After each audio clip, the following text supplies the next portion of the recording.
Hi friends, ఈరోజు recipe వచ్చేసి చామదుంపల పులుసు అనమాట.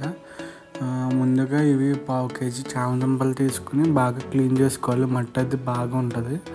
అది క్లీన్ చేసుకుని వాటర్ వేసుకుని, పెద్దవైతే 2 విజిల్స్, చిన్నవైతే 1 విజిల్ పెట్టుకుని, విజిల్ అదంతా అయిపోయిన తర్వాత మనం ఆనియన్స్ అవి కట్ చేసుకు పెట్టుకుని ఆయిల్ వేసుకుని దానిలోకి జీలకర్ర అలాగే ఆవాలు 1/2 టేబుల్ స్పూన్ వరకు వేసుకుని, ఒక పెద్దది ఉల్లిపాయ 2 కానీ 1 కానీ పెద్దది అయితే ఒక 4-5 మిర్చి వేసుకొని దానిలోకి పసుపు ఉప్పు యాడ్ చేసుకోవాలి.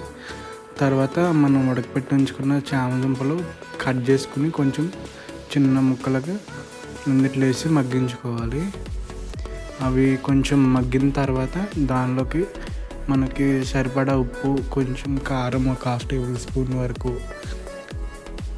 మనం వేసుకునే తినే కారం బట్టి కారం ఒక 1/2 టేబుల్ స్పూన్ 1 టేబుల్ స్పూన్ వరకు యాడ్ చేసుకోవచ్చు. తర్వాత దీనిలోకి మనం ముందుగా పెట్టుకున్న చింతపండు పులుసు అనేది పోసుకొని బాగా మిక్స్ చేసుకోవాలి. ముక్కలు అనేవి చితికిపోతాయి అన్నమాట. కొంచెం చూసి మిక్స్ చేసుకోవాలి, లేదంటే మొత్తం గ్రేవీ కింద అయిపోయింది కూర అనేది. అలా మొత్తం చేసుకున్న తర్వాత అది కొంచెం ఉడుకుతుంది అన్నప్పుడు మనకి పులుసుకి ఎలా కావాలనుకుంటున్నారో 1 కప్ వరకు వాటర్ అనేది యాడ్ చేసుకోండి. ఇక్కడ నేను వచ్చేసి కొంచెం బెల్లం వేసుకోవాలి, అప్పుడే కూర అనేది బాగుంటుంది. ఆ క్లిప్ అనేది మిస్ అయింది. ఈ వీడియో నచ్చితే లైక్ చేయండి, షేర్ చేయండి, సబ్స్క్రైబ్ చేయండి.